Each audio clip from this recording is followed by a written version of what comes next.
Bonsoir madame, bonsoir monsieur, jeunes gens, bonsoir. Un bonsoir particulier à ce groupe de l'heure de solution. Comme tous les lundis, nous sommes là, à partir de 21 heures, pour, n'est-ce pas, 60 minutes. 60 minutes durant lesquelles nous consacrons les 30 premières, c'est-à-dire la moitié du programme, au courrier du jour. La deuxième rubrique, ce sera « Oh Dieu, fixe-moi » qui dure 15 minutes. Et enfin, nous sortons avec la CIMAC, la Convention internationale du mariage chrétien. Vous faites bien d'être là, vous serez certainement bénis.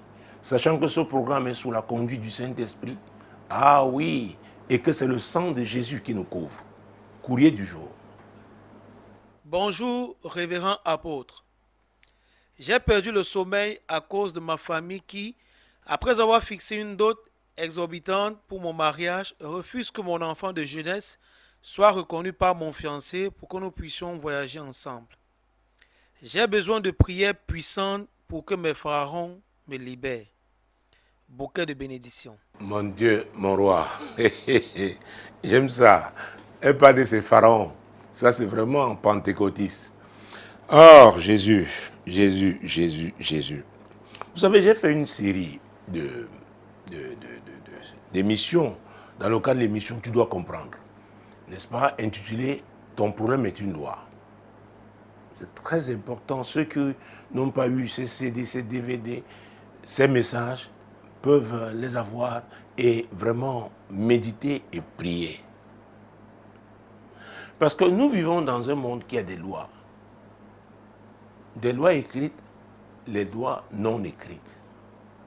Les lois qui affectent le monde physique et des lois qui viennent du spirituel et qui affectent le monde physique. Il faut faire très très attention. Ah oui. Notre amie, elle n'a pas donné son nom. Notre amie veut se marier. Et déjà, elle soulève le fait que, elle s'indigne du fait qu'on ait demandé une dot exorbitante à son fiancé. Qui sait, peut-être c'est pour le décourager.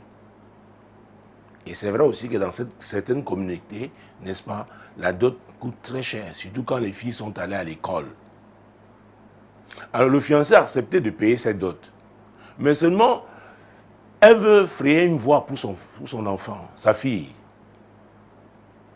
Elle voudrait que le fiancé, ne cachons pas les mots, elle n'a pas à le reconnaître, c'est ça, le reconnaisse et donc elle pourra voyager avec lui. Mais seulement si je pouvais commencer à poser des questions, mais peut-être une seule, à notre ami, où est le père de cet enfant? Où est-il? Où est-il? Vous savez, elle parle l'enfant de la jeunesse, je ne sais pas à quel âge elle a eu cet enfant. Donc c'était certainement un moment où elle était encore, elle n'avait pas les coudées franches, elle n'était pas autonome et certainement sa famille s'est occupée d'elle. Et il y a même des familles qui chassent l'homme qui a fait l'enfant, l'auteur de la grossesse. On ne veut pas le voir. Pourquoi? Parce qu'on veut prendre l'enfant.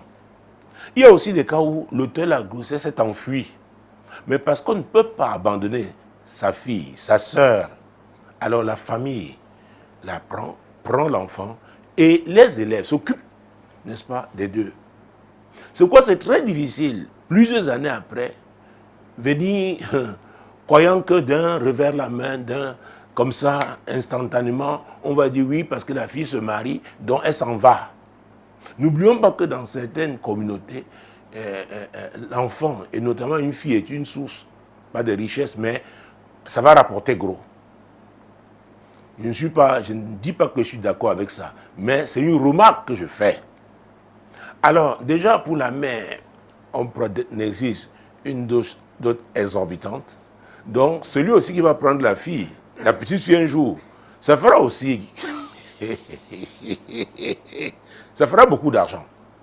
Excusez-moi de parler comme ça, mais quand on est de ce côté du monde, on voit beaucoup de choses. On voit beaucoup de choses. Alors, je parlais de la fille qui fait un enfant étant jeune. Alors, c'est sa famille qui s'occupe d'elle. Sa famille, donc, a des droits. Même si ces droits vont, comment j'allais dire, plus elle grandira, n'est-ce pas, ces droits aussi vont régresser, n'auront plus la même ampleur, la même épaisseur sur sa vie. Il est toujours important de rappeler qu'il y a eu des moments n'est-ce pas, de forte communion. Il y a même une sorte d'alliance, n'est-ce pas, qui s'est créée et il n'est pas facile de la briser. Ah oui, il n'est pas facile de la briser. Ouvrez avec moi le livre de Genèse. Genèse chapitre 29. Genèse chapitre 29. Mon Dieu, mon roi. Genèse chapitre 29. Nous allons prendre les versets.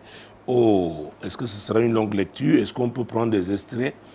Mais trouvons Jésus qui est le verset 21 d'abord. Ensuite, Jacob dit à Laban, donne-moi ma femme, car mon temps est accompli et j'irai vers elle.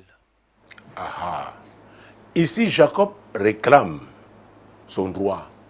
Pourquoi, quand vous lisez le verset qui précède, mon Dieu, mon roi, et la Bible nous dit, et là nous sommes les deux versets qui précèdent, les versets 18 et 19.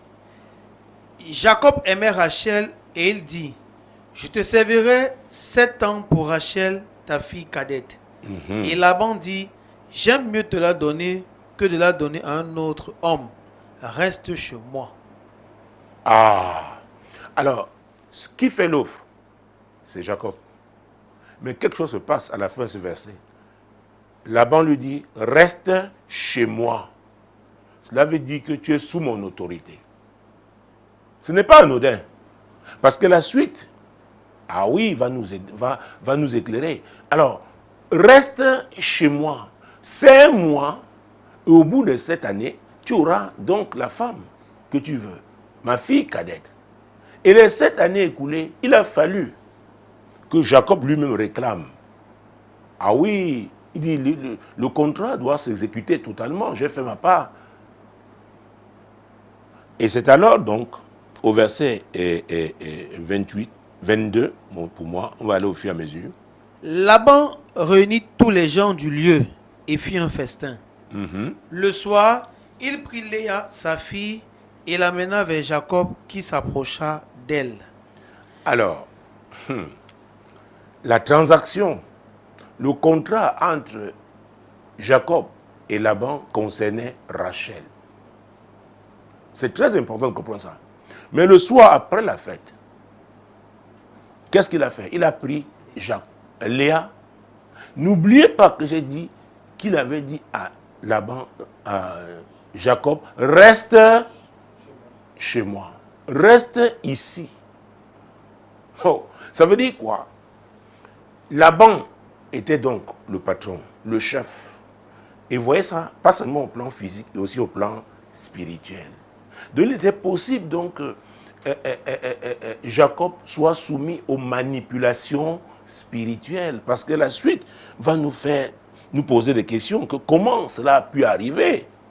Le soir, il prit Léa, sa fille, et l'amena vers Jacob qui s'approcha d'elle. Et Laban donna pour servante à Léa, sa fille Zilpa, sa servante. Le lendemain matin, voilà que c'était Léa. Alors Jacob dit à Laban, qu'est-ce que tu m'as fait? N'est-ce pas pour Rachel que j'ai servi chez toi? Pourquoi m'as-tu trompé? Ah, pourquoi m'as-tu trompé? Comment quelqu'un peut travailler pendant 7 années pour une femme et ne la reconnaît pas le jour du mariage? Il était drogué, il avait bu, mais relevons qu'il était chez Laban. Il était chez Laban, sous l'autorité de Laban, sous l'influence spirituelle de Laban. Ah oui. Et mon Dieu, mon roi, et Léa elle-même savait que Jacob avait travaillé pour Rachel. Mais elle allait. Laban aussi représente ce genre d'homme fort. C'est sa volonté qui se fait sur son territoire. Donc, si vous entrez dans le territoire de quelqu'un, et il y a des territoires qui sont des territoires de famille, l'homme fort de la famille, ou alors l'esprit familial, ancestral, et il va surgir ici, n'est-ce pas, au verset 26, Laban va lui répondre. Laban dit, ce n'est point la coutume dans ce lieu de donner la cadette avant l'aîné. Vous voyez, ce n'est point la coutume dans ce lieu. Donc même ceux qui assistaient à la fête savaient que quelque chose va se passer après.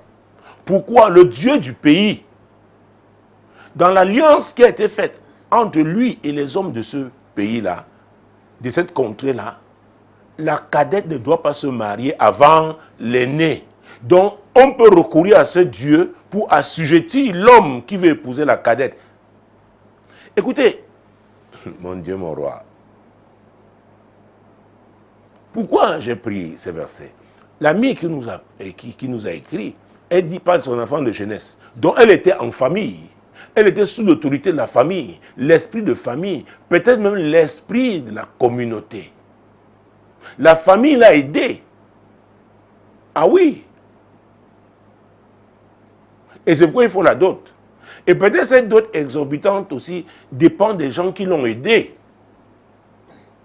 Il faut envoyer une portion à chacun. Ce n'est pas si simple que cela. Ce n'est pas si simple que cela. Donc je parlais de l'enseignement que j'avais donné dans le cadre de l'émission Tu dois comprendre, intitulé « Ton problème est une loi ». Et croyez-moi, pendant les nuits de solution, un certain nombre de cas de délivrance que nous enregistrons viennent des lois spirituelles. Et c'est pourquoi ce vendredi 27 juin 2025, ah oui, à partir de 22h, c'est la nuit de solution. Venez pour obtenir votre délivrance. Parce que beaucoup souffrent de ces lois qu'ils ignorent même. Parce qu'il y a des lois qui sont comme un héritage. La coutume, l'habitude dans ce lieu-là. C'est depuis quand? On ne sait pas. Peut-être c'est l'ancêtre de ce lieu qui avait scellé ce pacte avec cet esprit-là. Et tout le monde suivait. Donc, aussi longtemps que tu vis là-bas, tu es sous l'emprise de cet esprit-là. Donc Jacob, peut-être c'est l'esprit-là qui l'a assujetti, l'a endormi ce jour, l'a aveuglé. Il n'a pas pu, n'est-ce pas, reconnaître Rachel, et il a accepté Léa, et le mariage fut consommé. Ah oui. Ah oui. Et quelle est la proposition qu'on lui fait, verset 27? Achève la semaine avec celle-ci, et nous te donnerons aussi l'autre pour le service que tu feras encore chez moi pendant 7 nouvelles années. Cette fois-ci, qui fait l'offre? C'est Laban. Il est en position de force. Et je ne sais pas quelles étaient les dispositions dans les détails, n'est-ce pas, de cette loi-là. Parce qu'il dit, achève la semaine avec celle-ci. Donc, il faut sceller totalement ce mariage. Toute une semaine. Toute une semaine. Alors, cher ami, tu viens nous dire que oui, on a exigé une dot exorbitante à ton fiancé, et maintenant tu veux prendre l'enfant pour t'en aller. Tu es sûr que l'enfant, là, selon la coutume de ce lieu-là, t'appartient? Oh, Jésus-Christ de Nazareth, mon Dieu, mon roi. C'est très important de comprendre ça. Jacob avait fait un vœu à Dieu quand vous lisez Genèse 28. Je ne sais pas en quelle occasion je parlais de cette histoire. J'ai dit, quand Jacob a vu Rachel, il était tellement épris d'elle qu'il n'a pas consulté, il ne s'est pas souvenu du vœu qu'il avait fait à Dieu. Parce qu'il devait considérer ce vœu pour son mariage. Parce qu'on se marie par rapport à sa mission. Que ce soit très clair. C'est pourquoi, oh Jésus-Christ de Nazareth, mon Dieu, mon roi.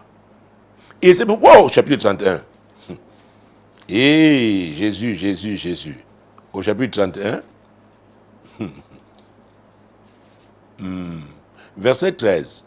Je suis le Dieu de Bethel où tu as oint un monument, où tu m'as fait un vœu. Maintenant, lève-toi, sors de ce pays et retourne au pays de ta naissance. Oh. Dieu a dit, jeune homme, ça fait 20 ans. Apparemment, tu as oublié le vœu que tu m'as fait. Tu es dans une alliance qui n'a pas commencé avec toi. Ton père Isaac était dedans. J'avais commencé avec ton grand-père Abraham. Donc maintenant, sors. Maintenant, sors. Donc je m'adressant donc à notre ami qui a écrit. L'enfant qui est né là-bas, généralement en Afrique, l'enfant qui naît dans ces conditions appartient à la famille de la fille. Même comme nous ne pouvons pas avoir de réponse concernant le père même de la fille, il y en a, on chasse le père, je vous dis, on ne veut pas le voir. Parce que ce que tu veux faire là, avec ton fiancé, c'est une forme d'adoption. Ça veut dire quoi? Tu veux arracher l'enfant là pour le donner à ton futur époux. Oh, c'est une opération qui n'est pas facile. Parce que dans l'adoption, d'ailleurs, prenons un exemple dans la Bible. On va prendre aussi bien dans Acte 7, il nous est revenu dans Exode. Je n'ai pas noté exactement les versets, mais c'est Acte chapitre 7. Il faut faire très attention. Très, très attention. Et les anciens comprennent ça très vite. Avant que vous ne parliez même. D'ailleurs, ils ont déjà commencé à réfléchir. Ils savent que ce problème va se poser. Acte chapitre 7. Mon Dieu, mon Dieu, mon Dieu. Versets 20 à 22. À cette époque naquit Moïse, qui était beau aux yeux de Dieu. Il fut nourri 3 mois dans la maison de son père. Et quand il eut été exposé, la fille de Pharaon le recueillit et l'éleva comme son fils. Ah, comme son fils. Verset 22. Moïse fut instruit dans toute la sagesse des Égyptiens et il était puissant en parole et en œuvre. Ouais. Et il a eu droit à cette éducation. Pourquoi? La fille du pharaon l'avait pris comme son fils. Prenons le livre d'Exode. Exode chapitre 2. Cher ami, ce n'est pas si facile. Oh. C'est pas si facile. Exode chapitre 2, c'est le deuxième livre de la Bible. Donc, deuxième chapitre, mon Dieu, mon roi. Peut-être, prenons quel verset? Le verset 10. Hein? Quand il eut grandi, elle l'amena à la fille de Pharaon et il fut pour elle comme un fils. Elle lui donna le nom de Moïse car, dit-elle, je l'ai retiré des eaux. Elle lui donna le nom de Moïse. Peut-être même à ta fille, on a donné le nom d'une grand-mère. Jésus-Christ de Nazareth. Et ce que tu veux faire, vraiment, je ne suis pas en train de t'effrayer, mais j'essaie seulement vous savez, cette émission a pour but aussi d'édifier, d'éclairer, d'attirer l'attention des gens qui, par les erreurs, à partir des erreurs des autres, ils peuvent apprendre et les éviter. Alors peut-être on lui a donné déjà à cet enfant le nom de la grand-mère. Donc la grand-mère, tu vas l'arracher comme ça de son trône pour aller...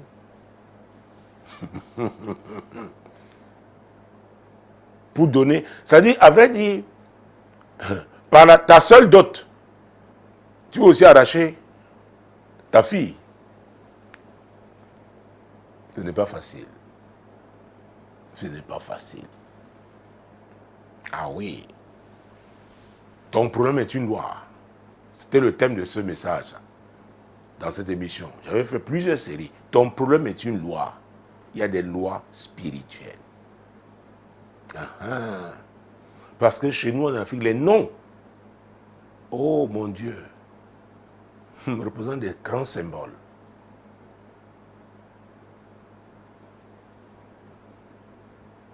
Ah oui. Donc, c'est la fille de Pharaon qui a donné le nom de Moïse. Dieu n'a pas changé ce nom. Donc pendant les 3 mois que Moïse a passé ses parents, il avait quel nom? Elle a changé ça. Pourquoi? Elle a adopté. Elle a adopté. Alors maintenant, il faudrait même s'intéresser. Ta fille évolue avec quel nom? Avec même au niveau de sa filiation. Qui est son père? Parce qu'on a vu des cas, peut-être c'est un oncle qui est devenu le père. Mais alors, si maintenant l'oncle est le père et que la mère, c'est toi, il y a un problème. Est-ce qu'un oncle peut faire un enfant avec sa nièce? Vous savez, ce n'est pas si aisé que cela. Parfois, c'est son propre père, le père biologique, qui s'est dit, oui, je suis le père. D'ailleurs, la procédure a été faite comment? Parce qu'on sait encore la légèreté qui est courante, n'est-ce pas, dans l'établissement de ces documents.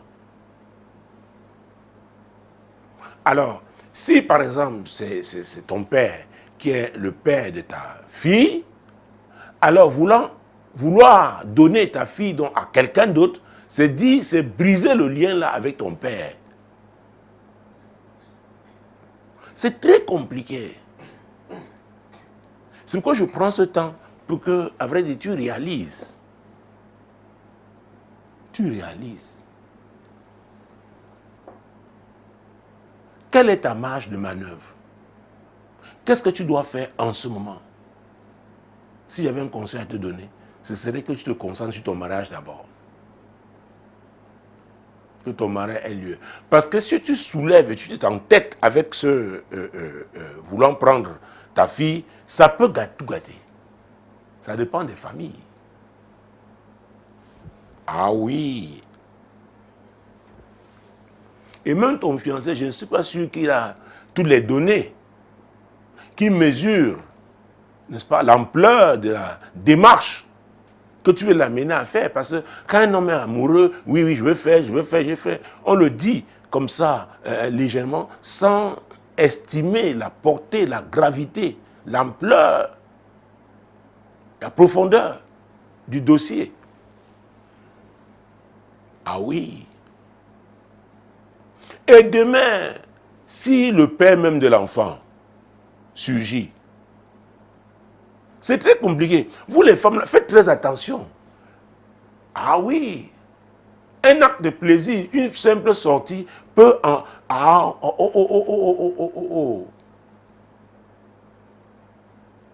hypothéquer votre vie.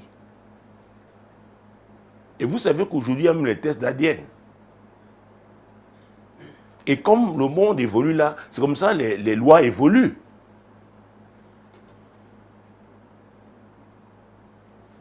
Ce n'est pas évident du tout. Donc, qu'est-ce qui est prioritaire pour toi? Parfois, il faut d'abord gagner quelque chose avant d'espérer gagner l'autre. Je pense que c'est ton mariage d'abord. C'est ton mariage d'abord. Et si le père de l'enfant vit, je souhaite pour moi que les choses soient claires. Même s'il a donc abandonné la fille, il n'a jamais cherché à savoir où est-ce que se trouve. Laissez l'enfant atteindre un âge où vous pourrez parler avec elle de manière à ce qu'elle puisse donner un consentement, puis qu'elle puisse consentir. C'est très très important. Sinon, ça crée des problèmes incroyables plus tard. Ah oui.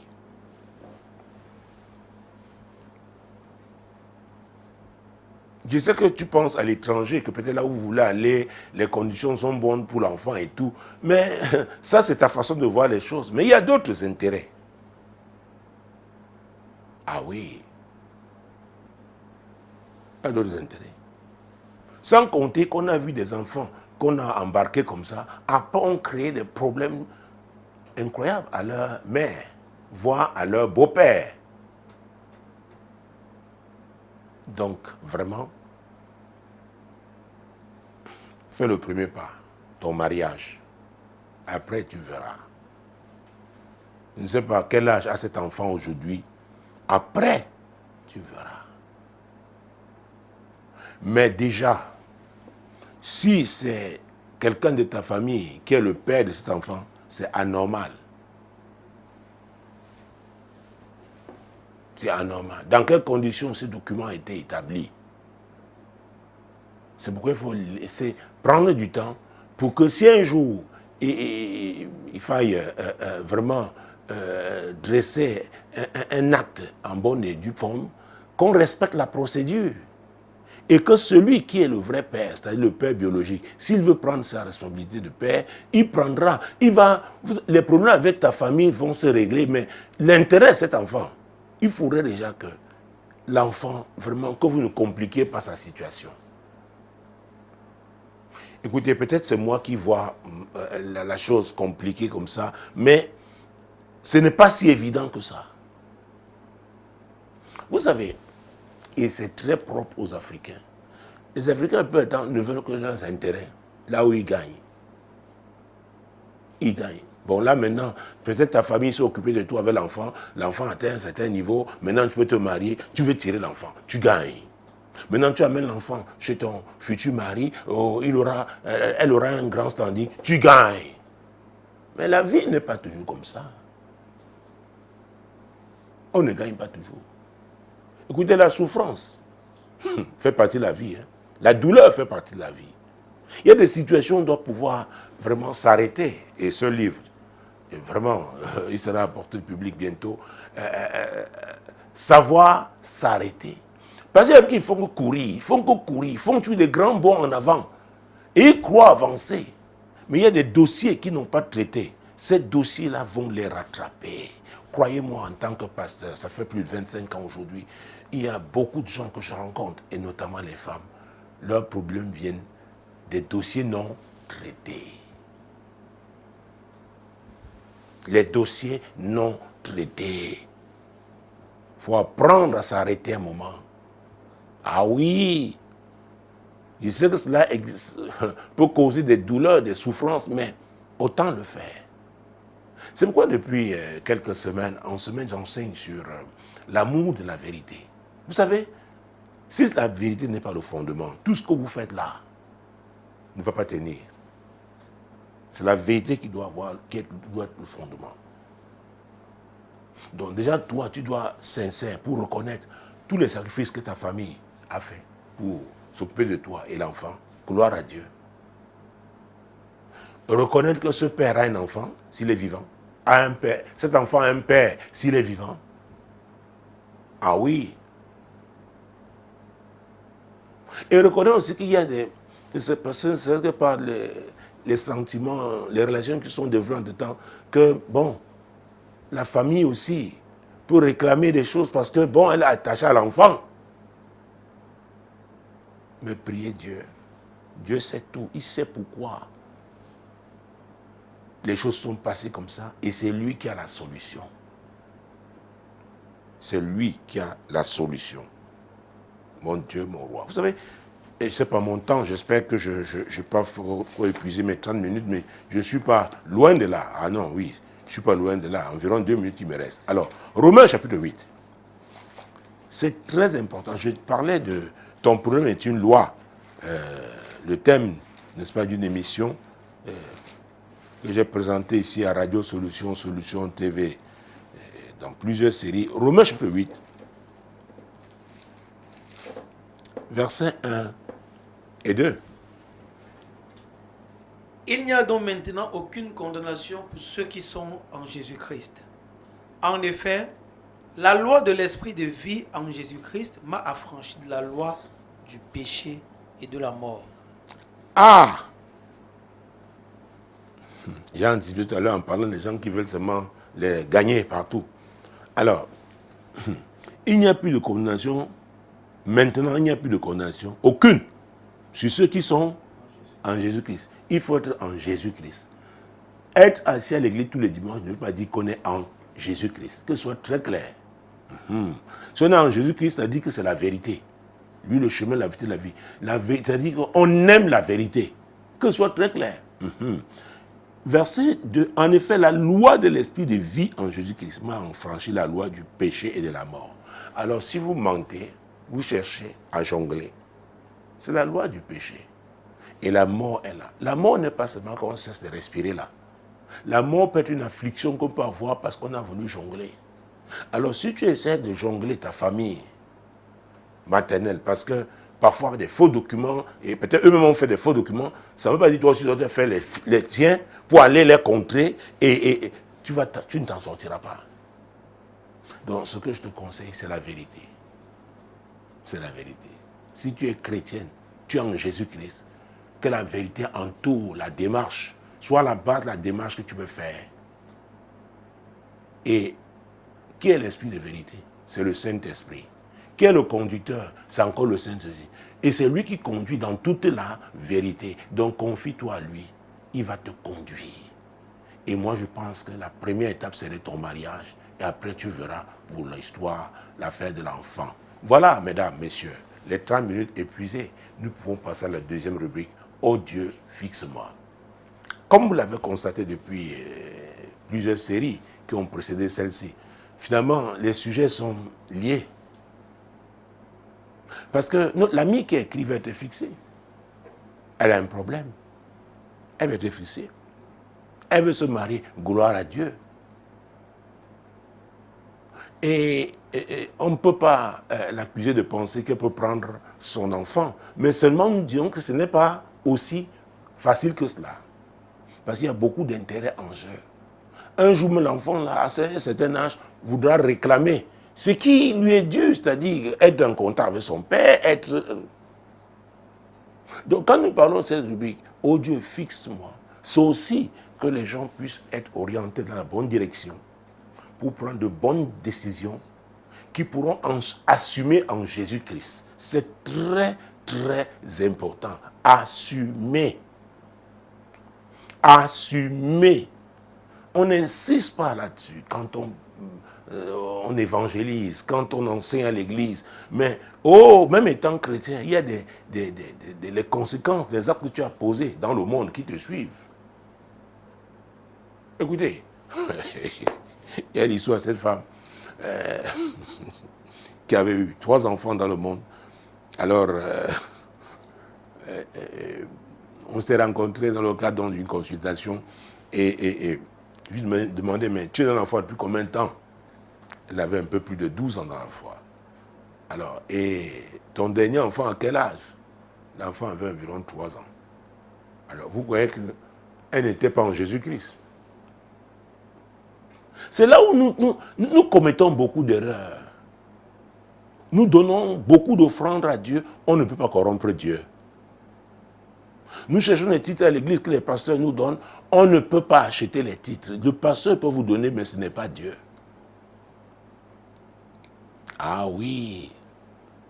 Et c'est pourquoi quand on lit 1 Corinthiens, chapitre 2 Corinthiens, chapitre 5, verset 17, il faut faire très très attention. Oh mon Dieu, mon roi. Si quelqu'un est en Christ, il est une nouvelle créature. Les choses anciennes sont passées. Voici, toutes choses sont devenues nouvelles. Écoutez, l'apôtre Paul dit, il commence par si. Il n'a pas dit si quelqu'un est à l'église, si quelqu'un est ancien, si quelqu'un est diacre, si quelqu'un est apôtre, si quelqu'un est prophète, évangéliste, enseignant, ce n'est pas ce qu'il a dit. Il n'a pas dit si quelqu'un est président du conseil paroissial, ce n'est pas ce qu'il a dit. Il n'a pas dit que si quelqu'un est baptisé et confirmé, non. Il n'a pas dit si quelqu'un prie en langue, encore qu'il faut encore vérifier de quelle langue s'agit-il. Si quelqu'un est en Christ, c'est très, très important. Oh Dieu, fixe-moi. Ça commence par être en Christ. C'est très important. Ah oui. Pourquoi c'est bien de venir assister aux nuits de solution. Dieu va vous délivrer, il va vous guérir, oui. Mais si vous n'êtes pas en Christ, prenons Matthieu, gardons la main sur 2 Corinthiens. Prenons Matthieu 12. Parce que quand on dit, oh Dieu, fixe-moi, il est important d'avoir un certain nombre d'informations, un certain nombre d'enseignements. Et je parle toujours de la nécessité d'assumer. Ah oui, mon Dieu, mon roi. Matthieu 12, verset 43 à 45. Lorsque l'esprit impur est sorti d'un homme, il va par des lieux arides, cherchant du repos, et il n'en trouve point. Alors il dit, je retournerai dans ma maison d'où je suis sorti, et quand il arrive, il la trouve vide, balayée et ornée. Il s'en va, il prend avec lui 7 autres esprits plus méchants que lui. Ils entrent dans la maison, s'y établissent, et la dernière condition de cet homme est pire que la première. Il en sera de même pour cette génération méchante. Vous voyez ça? Si quelqu'un est en Christ, vous ne pouvez pas être en Christ et ne pas mettre la parole de Dieu et ne pas la mettre en pratique dans votre vie. Parce que les esprits qu'on a chassés, ces mauvais esprits, ils viendront s'ils ne trouvent pas la parole de Dieu. Oh, pratiquez dans ta vie. Le premier esprit là, le seul qui était là, il va chercher 7 esprits plus méchants que lui. Et ils entrent parce qu'il n'y a rien. Vous n'êtes pas en Christ pour que Christ vous défende. Vous êtes un sympathisant à l'église. Vous ne faites que ce qui vous plaît à vous, qui plaît à votre chair. Ah oui. Oui. Mhm. Donc, oh Dieu, fixe-moi. Avait dit, c'est chacun qui prend la décision. Ah oui, de se fixer en Jésus, de s'établir.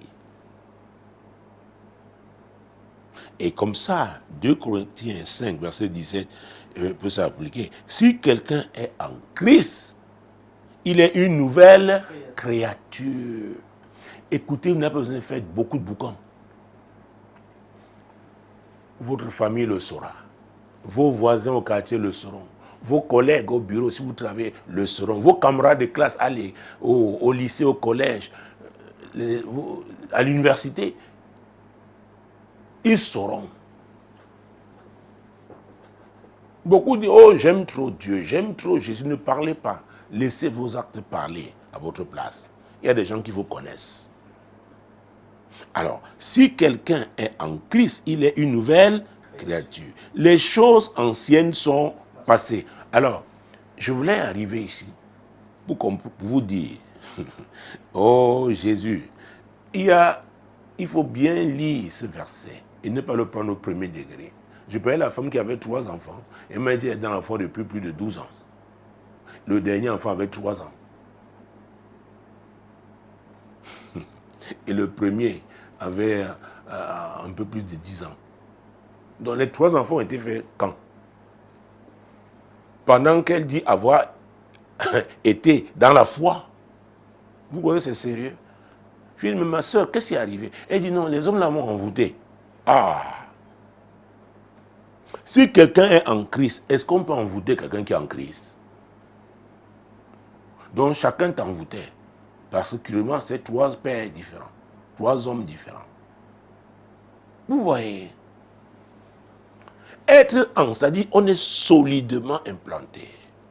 C'est pourquoi je rappelle toujours l'histoire des 2 baptiseurs dans Luc 6, n'est-ce pas, 47 à 50. Vraiment, comment le premier a creusé profondément et a placé le fondement de sa maison sur le roc. Le roc, c'est qui? C'est Christ. Le roc, c'est Christ. Et le deuxième, lui, il a vu une belle maison. Il a dit, ok, je reproduis cette maison. Mais il a fait bâtir sur du sable. La Bible dit qu'il y a eu une inondation. Ça a encore resté. Mais quand le torrent arrivait, ça a rasé. Le torrent s'est jeté. Le torrent a balayé la deuxième maison, qui n'avait pas un fondement solide. Ah oui. Oh Dieu, fixe-moi. C'est chacun de vous, chacun de nous qui décide d'abord.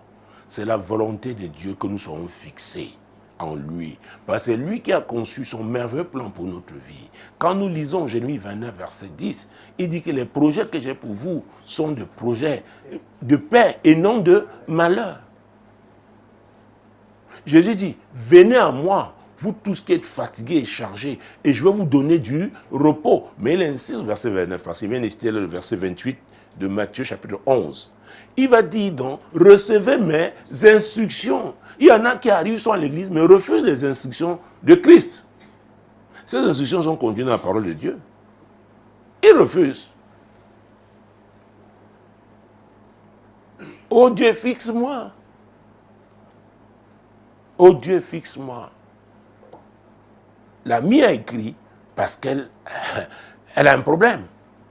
Elle ne veut pas laisser cet enfant là-bas. Elle connaît bien sa famille. Et l'enfant aussi, et la famille, peut avoir intérêt à garder l'enfant là, sachant qu'elle va toujours envoyer l'argent. Nous savons comment ça se passe chez nous, non? Ah oui. Oh Dieu, fixe-moi. Nous allons commencer par prier ce soir pour que tous ceux qui désirent avoir l'orientation divine dans tel ou tel domaine, qu'ils soient d'abord sincèrement ancré en Jésus. C'est très important. Qu'il soit en Christ. Que ce soit le point de départ. Écoutez, il n'y a pas de place pour jouer parce que ça n'apportera rien. Si vous n'êtes pas prêt, ne le faites pas. Mais si vous êtes prêt, alors on vous dit comment ça doit se faire. Prions au nom de Jésus. Seigneur, merci pour cette rubrique. Oh Dieu, fixe-moi. Nombreux sont ceux de nos auditeurs, téléspectateurs et même internautes, Seigneur, qui sont à la croisée des chemins, ne savent plus quoi faire. Seigneur, je prie pour que tout cela, mon Dieu, mon roi, qui ont ce problème, comprennent ce soir que tu es le Dieu qui fixe chacun. Tu es le Dieu qui fixe chacun. Mais tu attends à ce que chacun prenne la décision. Tu as dit, venez à moi, vous tous qui êtes fatigués et chargés, et je vous donnerai du repos. Dans Ésaïe 53, 5, tu dis 6, tu dis que nous érions. Nous érions, 53, verset 5. Nous érions, chacun suivait sa propre voie. Et le châtiment, n'est-ce pas? Oh mon Dieu, mon roi, qui est tombé sur toi. Le châtiment qui est tombé sur toi, c'était pour que chacun retrouve sa voie en Jésus. Que chacun retrouve le plan parfait de Dieu pour sa vie. Et c'est très important, madame. C'est très important, monsieur. Ésaïe 53, verset 6. Nous étions tous errants comme des brebis, chacun suivait sa propre voie, et l'Éternel a fait retomber sur lui l'iniquité de nous tous. Oui. Ce châtiment qui est tombé sur Jésus, Dieu voulait, c'est pour que chacun soit fixé. Parce que chacun suivait sa propre voie. Et si on veut seulement aller sur Internet aujourd'hui avec tout ce qu'on produit là-bas, on propose seulement des voies aux gens. Et c'est pourquoi la jeunesse de cette saison, mon Dieu, oh, elle doit s'accrocher vraiment au Seigneur. Ah oui. Chacun suivait sa propre voie. Chacun suivait sa propre voie. Donc, nous sommes en train de prier pour que ceux-là qui décident, ceux-là qui veulent vraiment être fixés en Jésus, qu'ils soient aussi prêts à suivre la direction divine, la direction que le Seigneur donne par sa parole au nom de Jésus. Seigneur, c'est notre prière. Oh Dieu, qu'il ne s'agisse pas seulement de vouloir, mon Dieu, la direction, sans décider, mon Dieu, mon roi, oui, d'avoir pour appui toi, d'avoir pour fondement toi qui es la vérité. Seigneur, que nos amis le comprennent, qu'ils le comprennent, oh Dieu, au nom puissant de Jésus-Christ. Seigneur, qu'ils le comprennent, au nom puissant de Jésus. Alors, quand nous avons lu qu'il est une nouvelle créature, les choses anciennes sont passées. Et la suite dit quoi? Voici toutes choses sont devenues nouvelles. Ah, toutes choses sont devenues nouvelles. Ça ne veut pas dire que votre taille a changé. Ça ne veut pas dire que vous étiez comme cette femme-là qui finalement se repent. Si elle se repent, c'est la volonté de Dieu pour elle. Malgré la vie qu'elle a eue, Dieu va l'accepter si elle est sincère. Mais Dieu ne va pas tuer les 3 enfants-là. Et chaque père, quand il va se lever, ah oui, s'il a dit qu'un des enfants est malade, le père va se présenter. Et si entre-temps il s'est marié, le mari là doit être préparé à gérer ce genre de situation. Oh Dieu, fixe-moi. Oh Jésus-Christ de Nazareth. Parfois les gens parlent du mariage. Les amis, il faut voir à dans le courrier que nous avons reçu. Le fiancé là, il doit s'apprêter un jour, il doit préparer un jour à affronter soit la famille de la femme à cause de cet enfant, soit le père biologique même de l'enfant. C'est pourquoi les cas ne sont pas pareils. Pour votre cas, tournez-vous vers Dieu. Oh Dieu, fixe-moi. Regarde ma situation. Oui, ta situation n'est pas comme celle de Michel, de Roger, de Rosine, de Sylvia. Non.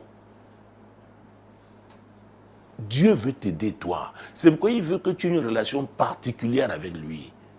Et je suis attaché à la notion de communion. C'est très important, mesdames. C'est très important, messieurs. Prions pour que tous ceux-là qui veulent être fixés, vraiment, non seulement ayant fait le choix d'être avec Jésus, qu'ils méditent la parole, nous l'avons vu, mais qu'ils vivent une vie de communion avec leur Créateur, avec leur Seigneur. C'est très important. Et il ne nous a pas laissés seuls. Il nous a donné le Saint-Esprit. Le jour où on confesse Christ, On le confesse parce que le Saint-Esprit nous a convaincus. Et c'est lui qui nous amène dans notre vie à Jésus. Et quand on le fait, il entre, il vit en nous. Prions pour que tous ceux qui recherchent la direction soient convaincus s'ils sont chrétiens, qu'ils ont l'Esprit de Dieu en eux. C'est très important. Dieu est en nous par l'Esprit. Jésus est en nous par son Esprit. Au nom puissant de Jésus. Et qui se laisse donc, mon Dieu, mon roi. Oh, mon Dieu.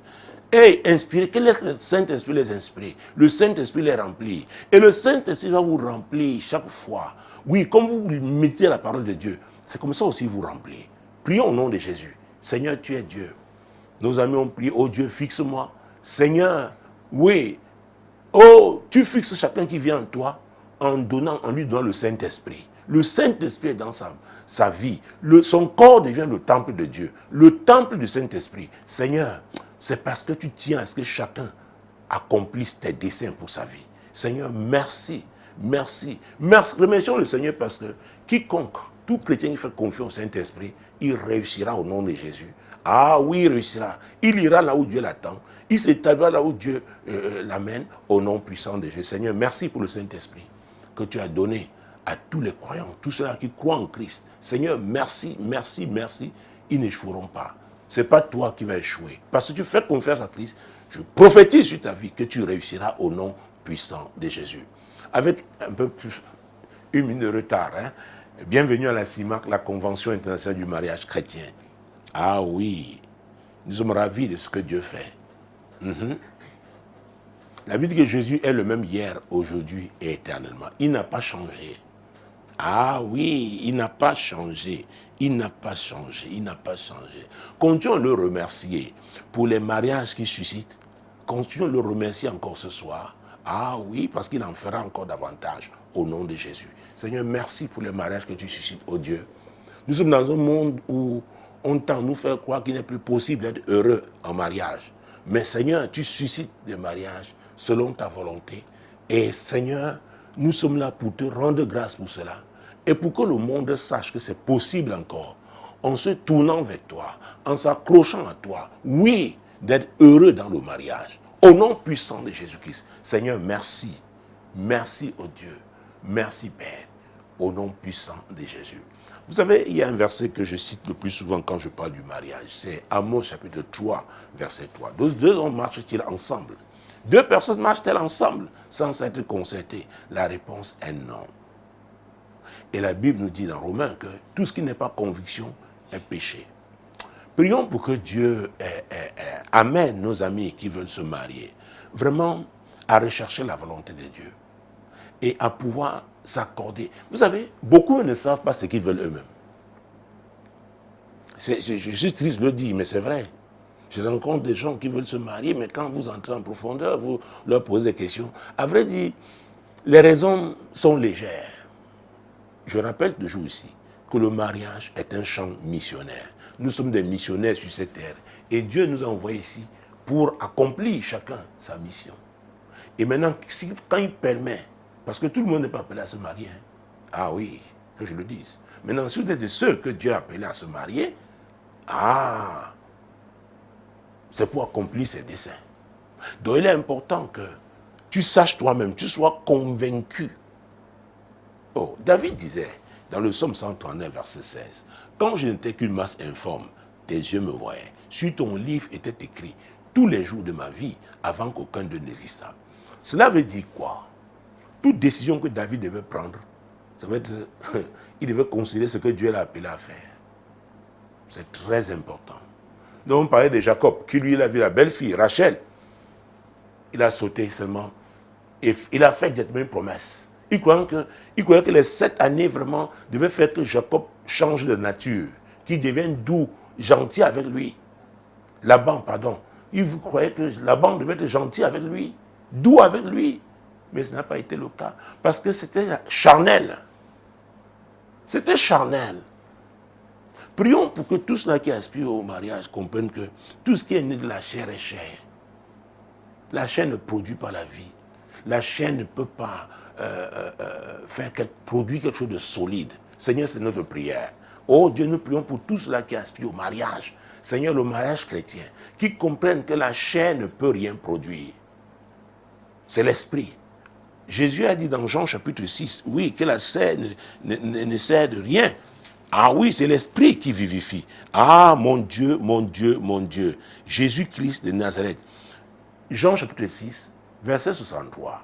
C'est important de comprendre ça. Tout ce qui est né de la chair, mon Dieu, mon roi. Oui. C'est l'esprit qui vivifie. La chair ne sert de rien. Les paroles que je vous ai dites sont esprit et vie. C'est Jésus qui l'a déclaré. Et il s'adressait à qui? À ses disciples. Pendant son ministère terrestre. Ah oui. Jésus-Christ de Nazareth. Il leur a parlé d'une certaine manière ce jour-là. Qu'est-ce qu'ils ont dit au verset 60? Plusieurs de ses disciples, après l'avoir entendu dire, cette parole est dure, qui peut l'écouter? Cette parole est dure. Qui peut l'écouter?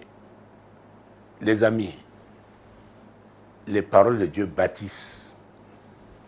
Bâtissent, n'est-ce pas? Oh, des visions solides, parce qu'elles sont inspirées de Dieu. Ce que nous voulons faire pour nous faire plaisir à notre chair, faire plaisir au monde. D'ailleurs, l'apôtre Jean dit, n'aimez point le monde. Et ce qui est dans le monde. Et dans le Psaume 127, verset 1, qu'est-ce que Dieu dit? Si l'Éternel ne bâtit la maison. Oh, c'est un verset que je peux citer, reciter. Oui, mon Dieu, mon Dieu, mon Dieu. Si l'Éternel ne bâtit la maison, ceux qui la bâtissent travaillent en vain. Si l'Éternel ne garde la ville, ceux qui la gardent veillent en vain. Mon frère, veux-tu t'engager dans un mariage qui va tenir? Christ doit être le fondement. Christ doit être le fondement. Ce n'est pas la coutume comme du temps de Laban. Jacob a été victime de la coutume des hommes. Jésus nous a dit que ces paroles sont comment? Esprit et vie. Esprit et vie. Esprit et vie. Et nous avons vu dans la rubrique précédente que c'est le Saint-Esprit qui nous conduit. Il nous conduit dans quoi? Dans toute la vérité. C'est dans Jean 16, 14, 13. C'est le Saint-Esprit qui nous conduit dans toute la vérité. Oh, prions, demandons à Dieu, au Saint-Esprit de convaincre tous ceux, nos amis, qui veulent se marier. Oh, qu'ils comprennent qu'il n'y a que le Saint-Esprit pour les conduire. Au nom puissant de Jésus. Seigneur, c'est notre prière. C'est notre prière que ton esprit convainque tous ceux, nos amis, oui, qui veulent se marier, Seigneur. Oh, il n'y a que le Saint-Esprit pour les conduire. Les conduire. Les conduire. Alors, quand je parle de conduire, oh, il y a d'abord le fait que le Saint-Esprit doit te convaincre des choses que tu dois changer dans ta vie. Avant de te marier, c'est très important que tu sois un homme ou une femme. Parce que ne croyez pas que c'est quand vous serez mariés que ces choses-là vont subitement, extraordinairement quitter vos vies. L'apôtre Paul disait que lorsqu'il était un enfant, il parlait comme un enfant, il pensait comme un enfant, il raisonnait comme un enfant. Mais lorsqu'il est devenu un homme, il a fait disparaître ce qui est de l'enfant. Que le Saint-Esprit vous convainque de ce que vous devez faire disparaître maintenant avant de vous marier au nom de Jésus. Seigneur, c'est notre prière. C'est notre prière, Saint-Esprit. Fais cette œuvre. Il n'y a que toi pour la faire. Que chacun soit convaincu de ce qu'il doit faire disparaître. Mon Dieu, qui n'est pas de toi, oui, fais disparaître de sa vie. Parce qu'il se prépare à se marier. Seigneur, fais-le au nom puissant de Jésus-Christ. Au nom puissant de Jésus. Nous avons vu que, mon Dieu, mon roi, la chair ne sert de rien. Alors, si vous ne regardez une femme ou un homme qu'avec vos yeux physiques, vous risquez de passer à côté. Il y a les yeux de l'esprit. J'ai souvent rencontré des gens qui disent non, c'est que cet homme-là n'est pas mon style, cette femme-là n'est pas mon style. Écoutez, Léa n'était pas le style de Jacob, mais c'est elle. Elle était la femme de ces derniers jours. Ah oui. Or, Rachel qui l'aimait était une idolâtre. elle a volé les dieux de son père. Alors qu'elle était mariée, elle avait dit à son mari que non, nous n'avons plus rien ici, il nous a vendus. Et elle a menti à son père qu'elle n'avait rien pris. Donc faisons attention à ce que nous voyons avec nos yeux physiques, à ce que nous entendons avec nos oreilles physiques, aux influences coutumières, traditionnelles. Laissons le Saint-Esprit seul nous influencer. Prions pour que tous ceux qui aspirent au mariage s'abandonnent au Saint-Esprit, au nom puissant de Jésus. Seigneur, c'est notre prière. Oh Dieu, nous prions pour tous ceux de ce groupe de l'Ordre de Solution et même les abonnés à ma page Facebook. Seigneur, c'est notre prière que chacun qui a choisi Christ s'abandonne au Saint-Esprit qui est le conducteur, qui conduit dans toute la vérité. Avec lui, on ne peut pas échouer. Seigneur, c'est notre prière. C'est notre prière, oh Dieu, au nom puissant de Jésus-Christ. C'est notre prière. C'est notre prière. Oh Jésus-Christ de Nazareth, mon Dieu, mon roi.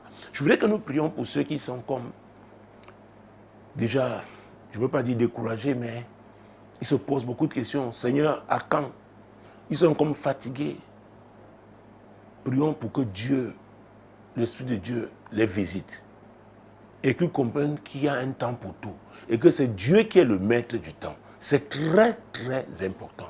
Tu as assisté à plusieurs mariages de copines qui sont mariées. Et maintenant, oh Seigneur, moi alors, tu m'as oublié. Il y en a même qui ne prient plus. Il y en a qui ne méditent plus la parole de Dieu. Non, non, non, non, non. Il faut un réveil dans ta vie spirituelle. C'est un piège de l'ennemi. Prions pour que Dieu délivre tous ceux-là qui sont tombés dans ce piège du découragement à cause du mariage qui tarde à venir. Prions au nom puissant de Jésus que Dieu les délivre et qu'il y ait un réveil spirituel dans leur vie chrétienne au nom de Jésus. Seigneur, c'est notre prière. Oh Dieu Tout-Puissant, tous ceux-là qui sont comme découragés en ce moment. Oh, parce que autour d'eux, il y a eu des mariages, mais eux, ils ne sont pas encore mariés. Seigneur, c'est toi qui as dit qu'il y a un temps pour tout. Oh Dieu, Seigneur, retrouve-les. Saint-Esprit, saisis-les. Nous prions, oh Dieu. Oui, mon Dieu, mon roi, qui ne perdent pas leur premier amour, qui reviennent à leur premier amour. Seigneur, qui sortent la tiédeur et qui ait un réchauffement du Saint-Esprit, un réveil spirituel dans leur vie chrétienne. Parce que Dieu est sur le point de faire quelque chose de merveilleux. Au nom puissant de Jésus. Seigneur, oui, fais-le. Fais-le. Au nom puissant de Jésus. Au nom puissant de Jésus. J'ai l'habitude de dire que si on n'aime pas la paix, on ne doit pas se marier. Le Dieu de paix est le Dieu d'amour. Parce que Dieu est amour. Et la Bible dit dans Somme 34, verset 15, recherchez et poursuivez la paix. Prions pour que tous ceux-là qui aspirent au mariage en Christ soient ceux-là qui recherchent et poursuivent la paix. Paye le prix pour la paix au nom puissant de Jésus. C'est notre prière, oh Dieu. Ah oui, que tous ceux-là qui aspirent au mariage soient ceux qui recherchent et poursuivent la paix. Parce que tu es le Dieu de paix. Seigneur, oui, la paix, oh Dieu, au nom puissant de Jésus-Christ. Mesdames, Messieurs, s'il y a des couples chrétiens qui sont en difficulté aujourd'hui, vous devez comprendre clairement que la paix aussi, ah oui, a foutu le camp. Parce que quand le diable vient le désordre, les problèmes, les querelles. Prions afin que Dieu visite ces maisons de chrétiens, ces couples chrétiens, aujourd'hui qui sont dans la confusion, dans les troubles. La paix a disparu. Prions, intercédons pour eux. Ah oui, le divorce ne doit pas avoir lieu. Que Dieu les touche, que Dieu les ramène à lui et que la paix revienne au nom puissant de Jésus. Seigneur, par cette prière, nous nous opposons au divorce dans les couples chrétiens. Éternel Dieu, intervient dans cette situation de tension. Seigneur, c'est le dévoreur, c'est le destructeur qui est entré et qui veut détruire ces mariages. Oh Dieu, nous intercédons, nous le stoppons au nom puissant de Jésus-Christ. Seigneur, tu es Dieu. Seigneur, tu es Dieu. Touche, nos frères, et qui commencent à rechercher la paix. Parce qu'ils ont compris que la paix est importante. Sans la paix, personne ne peut être heureux. Seigneur, qui recherche et poursuivent la paix, oh Dieu, au nom puissant de Jésus. Qui recherche la réconciliation, Seigneur, au nom puissant de Jésus. Seigneur, mets ce désir ardent dans leur cœur. Mets ce désir ardent dans leur cœur. Au nom puissant de Jésus. Oh, déclarons-le, Jésus est le même hier, aujourd'hui, éternellement. C'est lui le prince de paix. Il continue de donner la paix à ceux qui recherchent cette paix en lui au nom de Jésus. Seigneur, nous confessons c'est ta parole. Tu es le même hier, aujourd'hui, éternellement. Que les couples chrétiens qui ont des problèmes dans leur foyer, Seigneur, mon Dieu, mon roi, sache que tu n'as pas changé. Au nom puissant de Jésus-Christ, tu n'as pas changé. Et parce que nous savons qu'il n'a pas changé, c'est lui qui dit dans Luc 1,37, car rien n'est impossible à Dieu. Il est le Dieu de miracles. Jésus, tu es la porte des miracles. Pour ces couples chrétiens qui crient à toi pour un enfant, pour un bébé miracle, tu es la porte. Je déclare au nom de Jésus, oui, que tu frappes à la porte. Et chaque couple chrétien t'ouvre la porte. Tu entres pour opérer ce miracle, pour que ce bébé miracle naisse. Au nom puissant de Jésus. Oui, Seigneur. Oh Seigneur, oui. Nous annonçons de grandes célébrations à cause de la naissance de ce bébé miracle. Au nom puissant de Jésus-Christ. Merci Seigneur. Merci mon Dieu, mon roi. Oh, cher ami, c'est la fin de cette édition. La prochaine, c'est lundi prochain, lorsqu'il sera 21h sur la 100.5 FM Radio. Oh non, c'est pas là. Oui, oh, je fais toujours cette erreur. Je crois que je suis en radio, mais c'est le groupe Solution. Prochain rendez-vous, lundi 21h.